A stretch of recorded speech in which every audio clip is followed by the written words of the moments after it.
अस्सलाम वालेकुम ख़वातीन हज़रात, मैं उम्मीद करता हूँ आप सब खैरियत से होंगे और जहाँ कहीं भी आप हमें देख रहे हैं, आप की ज़िंदगी बहुत अच्छे से गुज़र रही होगी।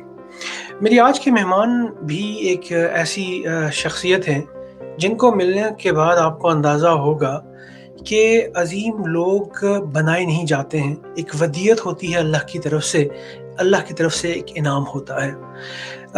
जो लोग अस्करी तारीख़ से वाक़िफ़ हैं, उन्हें एक ऑपरेशन याद होगा, एक ऐसा ऑपरेशन जिसने पाकिस्तान को दुनिया में टैक्टिकल साइड पे बहुत आगे कर दिया।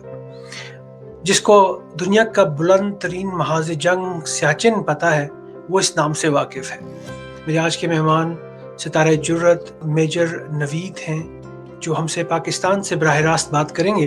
उन्हें खुशामदीद कहूँगा और उनसे उनके हवाले ज़िंदगी जानेंगे और उनकी कहानी आप तक पहुँचाएँगे। मेजर नवीद, आपका बहुत-बहुत शुक्रिया, आपने हमें वक़्त दिया, मैं आपका शुक्रगुज़ार हूँ।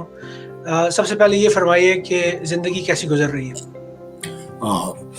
Soldier is always soldier, once a soldier always a soldier. बेटा, हमारी लाइफ उसी तरह से होती है। हम by virtue of design soldier हैं और हम टिल दी डेथ हमारा यही सिलसिला रहेगा। ये फरमाइए कि ज़िंदगी का आगाज़ कहाँ से हुआ, पैदाइश कहाँ हुई और आपने तालीम कहाँ से हासिल की? अब बेटा, मैं सुबह सरात के मशहूर शहर हरीपुर से बिलोंग करता हूँ और मेरे जो आबा अजदाद थे ये अफ़गानिस्तान से 1845 में माइग्रेट किया था इन्होंने, और फिर उन्होंने आके यहाँ सिखों के साथ मसला जदोजहद की, आज़ादी की जंग में भरपूर काम किया, अंग्रेज़ों के ख़िलाफ़ लड़े, मांडे जे बर्मा, नैनीताल, इंडिया, काला पानी की सज़ाएँ उन्होंने हासिल की और उसके बाद इस मुल्क के असूल में उन्होंने कामयाबी हासिल की। मैं उस कौम का एक फ़र्द हूँ। और फिर आपने अपनी बेसिक तालीम भी इसी इलाके से हासिल की? हाँ जी, मैंने हरीपुर, एबटाबाद और पेशावर से मैंने तालीम हासिल की। फ़ौज में आने का किस तरह आपका, चूँकि फ़ौज के लिए एक फ़ौजी मिजाज होना बहुत ज़रूरी है, तो फ़ौज में कैसे आना हुआ फिर? क्योंकि मैं हरीपुर से बिलोंग करता हूँ और हमारे हरीपुर में फील्ड मार्शल मोहम्मद अयूब खान बहुत मशहूर शख्सियत गुजरे हैं और हमने उनको बचपन में देखा था और हमारी कोशिश थी कि हम भी फ़ौज में जाएं। और 65 की वार में उनके जो कारनामे थे बड़े बुरों की ज़बान से हम सुनते थे और हमें ये शौक़ था, चूँकि हम एक मार्शल रेस फैमिली से बिलोंग करते हैं और हमारे इलाके के ज़्यादातर लोग जो हैं फ़ौज की सर्विस को ज्वाइन करते हैं। तो इस तौर मैंने 1985 को पाकिस्तान आर्मी को ज्वाइन किया। अच्छा सर, 1985 से 1989 तक जो वक्त था वो एक गुमनाम फौजी का था, लेकिन फिर 1989 में एक ऐसा मार्का हुआ जो इंसानी मिलिट्री तारीख को बदल के रख गया। ये फरमाइए कि जो सियाचिन आपका जाना था, आपकी वहाँ पे डिप्लॉयमेंट थी और वो जो आपका एक तजर्बा था, इससे पहले कि हम आपके ऑपरेशन के ऊपर बात करें, वो कैसा तजर्बा था? क्योंकि सियाचिन तो दुनिया की सर्द तरीन सतह है ज़मीन की, कि जहाँ पे कुछ उगता नहीं है, जहाँ पे कई जगहों पे सांस लेना भी मुश्किल होती है। हाँ, ये आपने बिल्कुल बजा फरमाया है कि सियाचिन जो है वहाँ के वहाँ दो किस्म के दुश्मनों से हमें पाला पड़ता है। एक वहाँ का जो हमारा अरीफ है और दूसरे वहाँ के नामसायद मौसमी हालात है। अब बात ये है कि सियाचिन में ये जो सिचुएशन जब पैदा होने लगी थी तकरीबन 14 और 15 अप्रैल की जो दरमियानी शाम थी, हम देख रहे थे कि दुश्मन के मूवमेंट वहाँ से हमारे एरिया की तरफ पेनिट्रेट कर रही थी और उनके ऑब्जर्वर जो थे हमारी पोजीशनों पे फायर करा रहे थे। और इसके साथ साथ हमारी इंटेलिजेंस ने सिग्नल की शिकारी डेट्स ने एक ज़बरदस्त मैसेज पकड़ा था, जिसमें दुश्मन बार बार कह रहा था कि हमने लड़के वालों को ज़बैदा और नसरीन के फ़ोटो दिखाने हैं, तो वो आप जल्दी भेजें। जिसका हमारे ज़रखेज़ दिमाग लोगों ने एक नतीजा निकाला कि दुश्मन हमारे किसी एक ऐसे सेक्टर पर कब्जा करने की कोशिश कर रहा है जहाँ सिर्फ दो पोस्टें हैं और वो बेलाफोन का चुमक सेक्टर के अलावा और कोई दूसरा सेक्टर नहीं हो सकता था। लिहाजा हमने भी दुश्मन के आने से पहले अपने रास्ते मुतय्यन कर लिए थे, ताकि दुश्मन जहाँ तक पहुँच चुका है वहाँ उसको स्टॉप किया जा सके। लिहाजा ये कामयाबी थी हमारे टाइम की और हमारे हौसलों की। चूँकि मुसलमान जो है करने अव्वल से ही वो ईमान, तकवा और जिहाद फी सबिलिल्लाह के मोटो की रोशनी में ही अपनी तरबियत पाकर आगे आता है। हम, अल्लाह का फजल है कि पाकिस्तान आर्मी दुनिया की मंजी हुई एक फोर्स है जो हर तरह से एक प्रोफेशनल फोर्स है, और हमारी तरबियत में, हमारे रगों में दौड़ते खून में ये चीज़ डाली जाती है कि हम वतन के आखिरी दफ़ा तक, अपने आखिरी कतरा तक कुर्बान करने से भी दरेख ना करेंगे। सही सर। सर ये 89 में ये जो आपका ऑपरेशन था, इसने दुनिया को एक नया रुख दिया कि ऐसा भी हो सकता है। एक लेफ्टिनेंट, उम्मीदों से भरपूर लेफ्टिनेंट, जिसको आगे बहुत कुछ सोचना देखना होता है। उसकी माँ की बड़ी ख्वाहिशें होती हैं कि वो बेटे का सेहरा देखे। ख़ानदान वाले लोग बहुत उम्मीद करते हैं कि ये आगे कर्नल जर्नल बनेगा। क्या सूझी आपको कि आपने सोचा कि हेलीकॉप्टर के नीचे लटका जाए? आप गिर भी सकते थे, वहीं पे आपका खात्मा हो सकता था। वो क्या था? ज़रा सबसे पहले तो ये बताइए कि आपका ऑपरेशन जो था वो क्या था? और दूसरा, एक लेफ्टिनेंट नवीद के अंदर कहाँ से इतना पाकिस्तान आ गया कि पाकिस्तान का अलम दुनिया के बुलंद तरीन दिफाई चोटी पे आपने लहराया जाके, और वो अलम आपकी अपनी ज़ात में था। आप खुद से पाकिस्तानी झंडा बन के खड़े हो गए वहाँ पे। बात यह है कि मेरी जगह कोई भी होता, वो उसके अंदर यही गैरत और ललकार होती। चूँकि मैं पाकिस्तानी कौम का बेटा हूँ, मेरी तरबियत इन माओं ने, इन बहनों ने, इन बेटियों ने, इस माहौल ने की है, और उन्होंने मेरी तरह सारे लोगों को, तमाम मेरे जो सोल्जर्स हैं, हम, आपको एक बात बताऊं कि ये मैं अकेला आदमी नहीं हूँ, मेरे साथ पूरी टीम थी, टीम वर्क है। कोई भी आदमी अकेला काम नहीं कर सकता अपने साथियों के अलावा, और मैं अपने लोगों पे आज भी फ़ख्र महसूस करता हूँ कि जिन्होंने मेरे आगे जानें कुर्बान किए हैं, निछावर किए हैं। मुझे उस कमांड पे फ़ख्र आता है, चूँकि हम एक ऐसी पोजीशन में पहुँच चुके थे कि अगर हम दुश्मन को वहाँ स्टॉप ना करते तो वो हमारी सप्लाई लाइन को काट देता। इसका एक ही हाल था कि हम बादलों के ऊपर लड़ने के लिए जा रहे थे, और उसका यही था कि दुश्मन सोच भी नहीं सकता था कि हम एक ऐसी जगह पहुंच चुके थे जहां दुश्मन नहीं पहुंच सकता था, और वो था -40 टेम्परेचर में दुनिया की बुलंद तरीन एक ऐसी चोट पोस्ट थी जहां आज तक दुनिया की किसी फोर्स ने वो कोई भी दफाई खसार कायम करने की कोशिश नहीं की। ये हम लोग थे, हमारी यूनिट थी, हमारे जवान थे, ये पाकिस्तान आर्मी थी जो वहां जाकर डटी और दुश्मन को नाको चने चुपाए। आप उस वक़्त एक ऐसी यूनिट के साथ थे जिसकी बड़ी रेपुटेशन है, नव आज़ाद कश्मीर रेजिमेंट। नव आज़ाद कश्मीर रेजिमेंट के जवानों की और गाज़ियान और शहदा की बहुत कंट्रीब्यूशन है पाकिस्तान के लिए। ये फरमाइएगा कि आपने फरमाया कि आपका हर जवान आपके साथ था। वो एविएटर्स, वो पायलट जो जहाज़ उड़ा रहे थे, आपके आपके आपके साथ आपके साथी थे। इन सब का एक जज्बा मिलके जिसने ये सब मुमकिन किया। अब जब आप मुड़ के वापस देखते हैं और आपको अगर दोबारा सोचने का मौका मिले, तो जो आपने उस वक़्त किया, अगर आज मौका मिले तो भी करेंगे आप?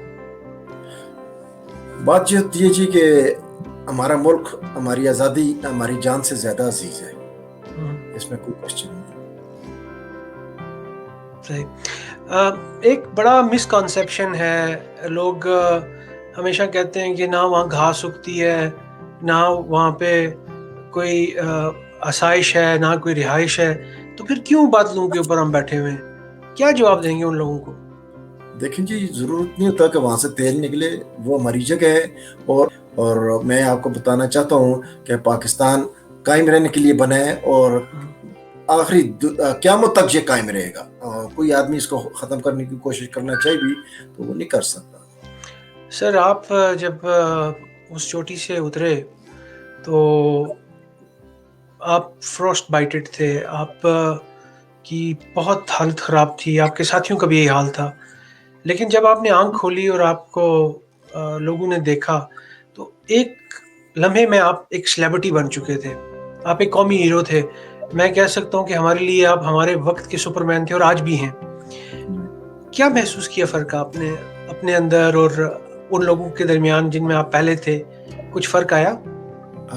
बातचीत ये थी कि देखें, ये हमारी कौम बहुत प्यारी कौम है, ये लोगों से बहुत प्यार करती है। जब इनको पता चल जाए कि ये आदमी कुछ करके आया है तो उसको आंखों पे बिठा देते हैं, दिल में उतार लेते हैं। और हमारे साथ भी इन लोगों ने उसी तरह प्यार मोहब्बत का जज्बा किया। ये हमारी रवायात का एक हिस्सा है और इसके बगैर हम रह नहीं सकते। और ये हर आदमी की हौसला अफजाई जो होती है वो उसके अंदर उम्मीद की नई किरण पैदा कर देती है। और बात यह है कि मैं आपको एक चीज़ यहाँ आज भी ये बताना चाहता हूँ कि चूँकि हम जब मैं वहाँ स्लिंगो के गया था तो मेरे पास सिर्फ एक मैगज़ीन थी, एक उसमें 28 राउंड थे। और मैं जब वहाँ जा रहा था तो रास्ते में दुश्मन के बोफर गनें फायर कर रही थी, मिसाइल आ रहे थे और स्मॉल आर्म्स फायर हो रहा था। मेरे ट्राउज़र में भी गोलियां लग चुकी थी। लिहाजा जब मुझे पायलट ने रन एंड ड्रॉप दिया तो मैं जहाँ आके 22,158 फुट पे आके जब लगा, मैं 25,000 फुट से, हमारा लामा जो हेली था, इसको कंपनी ने जो डिज़ाइन किया था वो तकरीबन 18,000 फुट पे ये फ्लाई कर सकता था। हम इसको 25,000 पे ले गए थे। मैं जब वहाँ से 25,000 से ड्रॉप हुआ तो मैं 22,158 फुट पे नवीद टॉप कायम की और वहाँ से स्लिप हो गए, मैं नीचे क्रेविस में चला गया। वहाँ फिर मैं निकला और मैंने वहाँ अज़ान दी और अल्लाह ताला से मैंने दुआ मांगी कि मैं पाक फौज का सिपाही हूँ, मेरी मदद करें। और इतने में अल्लाह ताला ने मेरे अंदर हौसला और हिम्मत पैदा की और मैं वहाँ डट गया।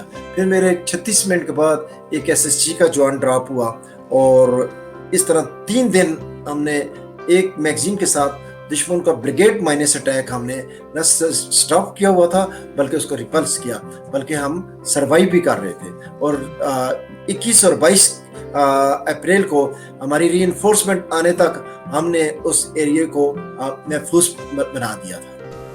इस बात का मुझे बखूबी इल्म था कि हेलीकॉप्टर से लटक कर चोटी पर जाना नहायत ही खतरनाक काम है और वहां से वापसी का कोई रास्ता मुमकिन नहीं है। दुश्मन के अलावा वहां के नामसायद मौसमी हालात मेरे लिए एक हरीफ थे। हमें इस मिशन के मुताबिक अपने साथियों को स्लिंग करके एक ऐसी चोटी पे ड्रॉप करना था जिधर दुश्मन कब्जा करने की कोशिश कर रहा था।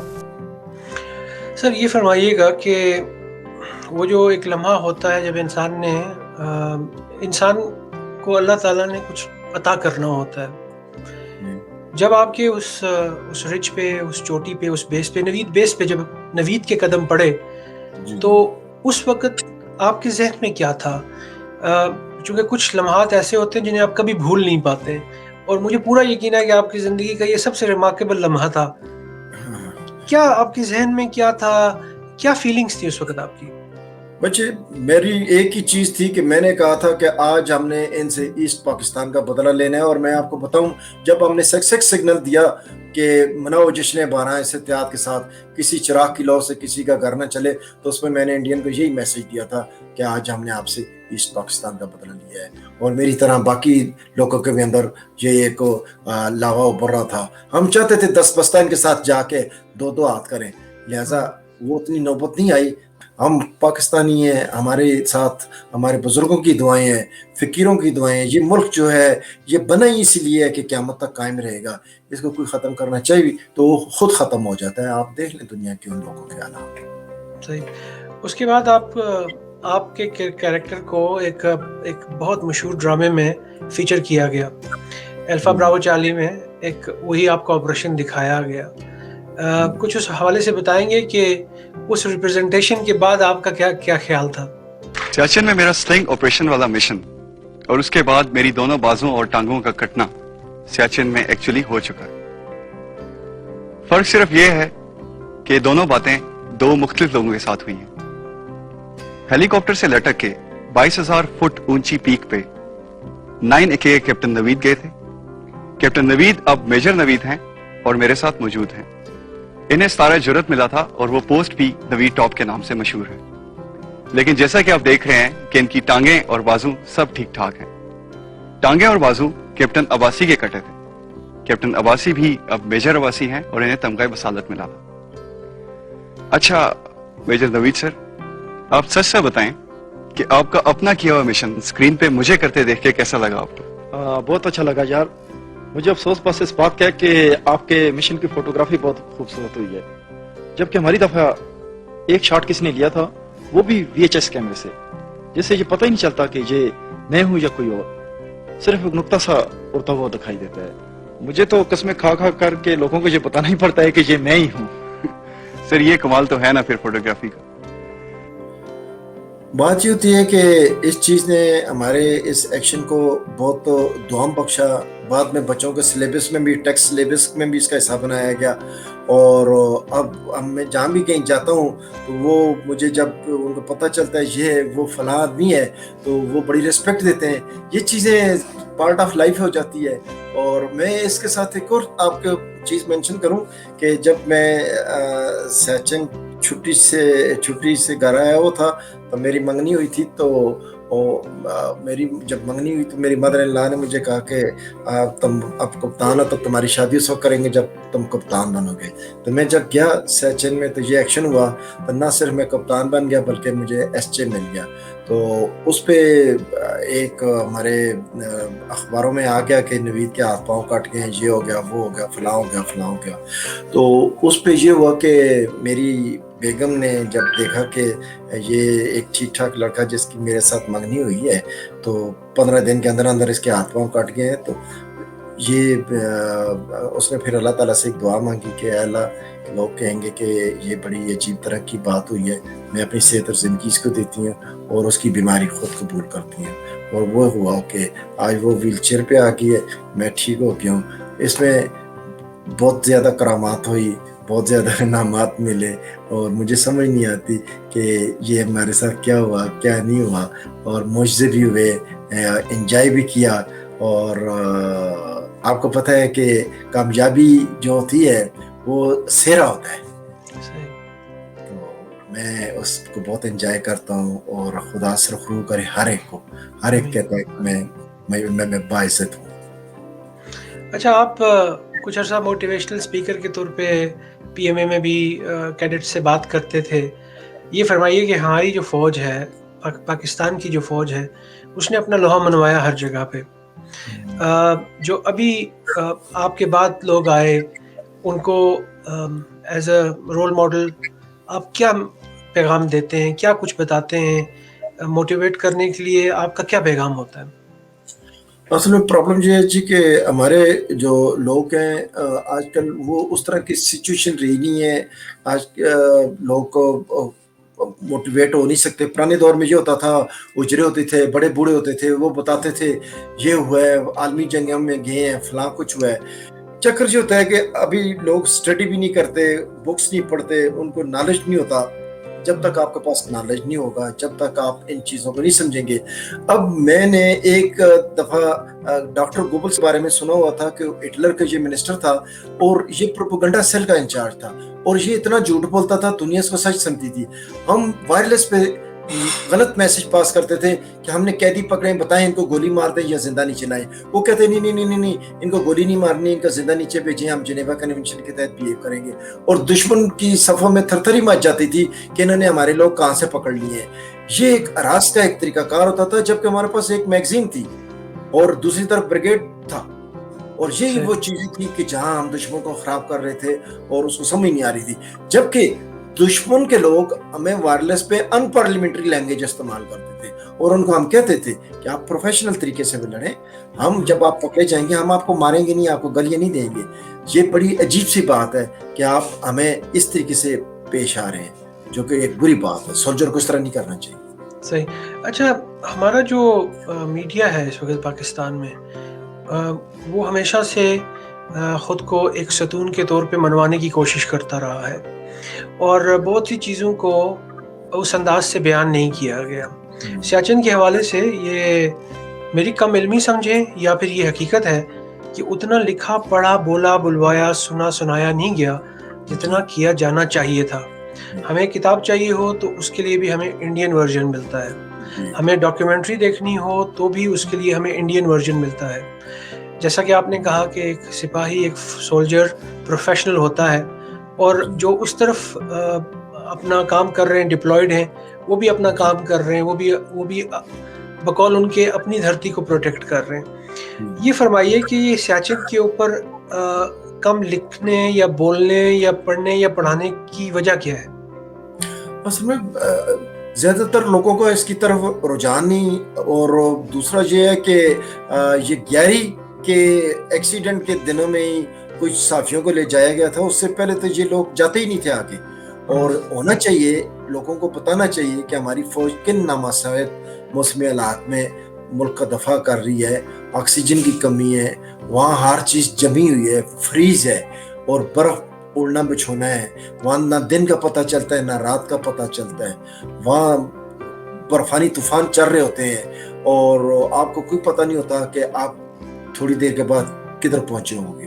تو یہ وہ چیزیں ہیں کہ لوگوں کو ان کو بتانا چاہیے, پوری قوم کو, عام لوگوں تک اس کی رسائی ہونی چاہیے. اور یہ انفارمیشن کا دور ہے اور اس کے بغیر تو کامیابی نہیں ہو سکتی. سر آپ نے سوچا کہ آپ کبھی بیٹھ کے اپنی یادداشتیں لکھیں گے؟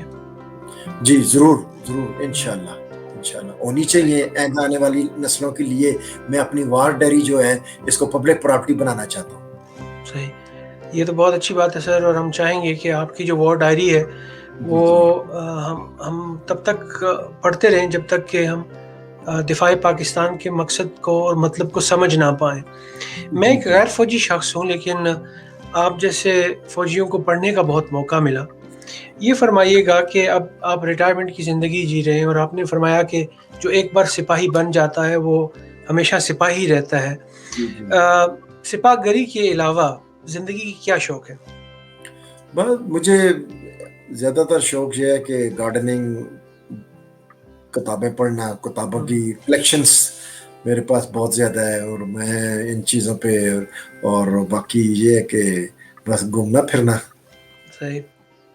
ملکی سیاسی نظام آپ کو تنگ کرتا ہے سوچوں میں؟ بہت زیادہ, چونکہ ہم اس گروپ کے لوگ ہیں جنہوں نے آزادی کی جنگ لڑی, مانڈے جیل اور کالا پانی کی سزائیں جن کے بزرگوں نے کاٹی, اور ہمیں پتہ ہے آزادی کتنی مشکل سودے کا نام ہے اور یہ کس طرح حاصل کی گئی ہے. تو جب یہ لوگ اس ملک کی سالمیت سے کھیلنے کی کوشش کرتے ہیں تو ہم جیسے لوگوں کو بہت دکھ ہوتا ہے. کبھی موقع ملے کہ جس جگہ آپ ڈپلائڈ تھے اور آپ کے سامنے جو یونٹ ڈپلائڈ تھی اور جو آپ کے ہم پلہ افسران تھے, اب اگر کبھی ان کے ساتھ بیٹھنے کا موقع ملے تو کیا ڈائیلاگ ہوگا آپ کا؟ ایک پاکستانی کا کیا ہو سکتا ہے, پیٹریٹکزم کے ساتھ گردن اونچی کر کے, سینہ چوڑا کر کے, یہی ہوگا. انڈیا یہ دعویٰ کر رہا ہے کہ آپ کا فتح کیا ہوا علاقہ اس نے قبضہ کر لیا. میری آپ سے اس دن بھی اس پہ بات ہوئی تھی. ہماری طرف سے اس طرح کی مس ریپرزنٹیشن کو کبھی کریکٹ نہیں کیا جاتا, اس کی کیا وجہ ہے؟ اصل میں بات یہ ہے کہ وہ انڈین آرمی میں نے یہ بتایا کہ وہاں پروفیشن کا بہت زیادہ فقدان ہے, اور وہ لوگ اسی طرح جھوٹ کے پلندے ہیں بہت بڑے. آپ دیکھ لیں کہ کارگل کی جنگ میں انہوں نے ایک سپاہی کو ماروی چکر دے دیا تھا اور وہ جنگ سے ڈیزرٹر ہو گیا تھا. وہ بگوڑا سپاہی جو بعد میں جنگ ختم ہونے کے بعد گھر پہنچ گیا. اور یہ تو صورتحال ہے. وہ پھر کتنے ان کے لوگوں کو کورٹ مارشل ہوئے اس وجہ سے ہوئے کہ وہ کہتے ہیں جی ہم نے فلاں ایکشن کیا, یہ کیا. اب آپ دیکھ لیں یہ فلاں سٹرائک کی وہ پکڑے جاتے ہیں. تو بات یہ ہوتی ہے کہ جھوٹ کا کوئی سر اور کوئی پاؤں نہیں ہوتا. ہم کھلی کتاب کی طرح ہیں, ہماری ساری چیزیں ان کے سامنے ہیں. اب بات یہ ہوتی ہے کہ جھوٹ نہیں بولنا چاہیے, حقیقت چھپ نہیں سکتی سجاوٹ کے اصولوں سے, اور خوشبو نہیں آ سکتی کبھی بناوٹ کے اصولوں سے. سر ہم آج کل چائے پلانے میں بہت ماہر ہو گئے, اور ہماری چائے بھی بہت فینٹاسٹک ہوتی ہے. یہ فرمائیے گا کہ یہ گمان دنیا کو بیچا جاتا ہے کہ اگر ہم چاہیں تو لمحوں میں پاکستان کو اس خطے سے مٹا سکتے ہیں. یہ گمان بیچنے والوں کو کیا آپ پیغام دیں گے؟ بات یہ ہوتی ہے کہ ہم ٹریڈیشنل لوگ ہیں, اور پاکستانی اور مسلمان جو ہیں یہ مہمان نواز ہیں، اور یہ ہماری گھٹی میں پڑی ہوئی چیزیں ہیں جن کو ہم اس طریقے سے ہٹا نہیں سکتے. یہ ہماری پارٹ آف پرسنل لائف ہے. صحیح. میں اس فینٹاسٹک ٹی مومنٹ کے بعد آزاد کشمیر کے اس گاؤں میں گیا جہاں پہ وہ جہاز کریش لینڈ ہوا تھا، اور وہاں کے لوگوں نے بتایا کہ اگر پاک فوج نہ ہوتی تو شاید مقامی لوگ اس پائلٹ کے ساتھ بہت برا کرتے، چونکہ لوگوں کے جذبات بہت ہائی تھے، اور اس کو ایکنالج بھی کیا گیا. ہماری فوج بے شک ایک پروفیشنل آرمی ہے اور ہر چیز میں بہتری کی ضرورت ہوتی ہے. اس سے پہلے کہ اس گفتگو کو ختم کیا جائے، وہ نوجوان جو آپ کے بعد فوج میں آئے اور ابھی بھی ایک سلسلہ ہے، پاکستان میں شاید یہ واحد پروفیشن ہے جس کے لیے لوگ انتظار کرتے ہیں، اور it's one of the most desired professions I think. کیا پیغام دینا چاہیں گے ان نوجوانوں کو؟ آپ کو ہو سکتا ہے اس وقت کوئی سیاچن میں بھی دیکھ رہا ہو، کیونکہ آپ کے بعد حالات بہت بدل گئے، اب تو ہر جگہ انٹرنیٹ موجود ہے. میں آپ کو نا وہ آپ کی اس چیز میں ایک چیز ایڈ کرنا چاہتا ہوں کہ میں نے وہ جب انڈین کو میسج دیا تھا کہ جب تم پکڑے جاؤ گے تو تمہیں ہم اس طرح نہیں ماریں گے جس طرح تم زبان استعمال کرتے ہو. تو ابھی نندن کے ساتھ ہماری فوج نے جو کام کیا ہے وہ اس چیز کا ایک منہ بولتا ثبوت ہے. تو دوسری بات یہ ہے کہ آپ نے دیکھا ہوگا کہ ایک پرچم دوسرے آدمی کو جب پرچم دیا جاتا ہے تو وہ اس بنیاد پہ دیا جاتا ہے کہ اس کے کندھے مضبوط ہیں، اس کی نظر توانا ہے، ہمت جواں ہے، اور ہمارے بعد جو لوگ ہیں وہ ہم سے بھی طاقتور ہیں اور باصلاحیت ہیں. اور میں چاہتا ہوں، میری دعا ہے کہ میری ان الفاظ کو خدا مستجاب الدعات کرے کہ میرا ملک قیامت تک قائم رہے، میری ملک میری فوج قیامت تک قائم رہے. آمین سم آمین. سر بہت بہت شکریہ آپ کا، آپ نے وقت دیا، اور آنے والے دنوں میں آپ کی رہنمائی، آپ سے باتیں ہوتی رہیں گی. بس دعا ہے کہ آپ جیسے بیٹے ہماری اس پاک سرزمین کی حفاظت میں ہمیشہ چاق و چوبند رہیں، ہمارے دیدبان ہمیشہ اپنی آنکھیں کھلی رکھیں، کیونکہ صرف دوست دشمن صرف باہر نہیں بلکہ دوستوں میں بھی بے شمار دشمن چھپے ہوتے ہیں. بہت بہت شکریہ آپ کا. آپ سے ملاقات ہوگی، بات ہوگی، اور میں جب پاکستان آؤں گا تو انشاءاللہ آپ سے ملنے آؤں گا. بہت بہت شکریہ. خواتین و حضرات، یہ تھے ہمارے آج کے مہمان.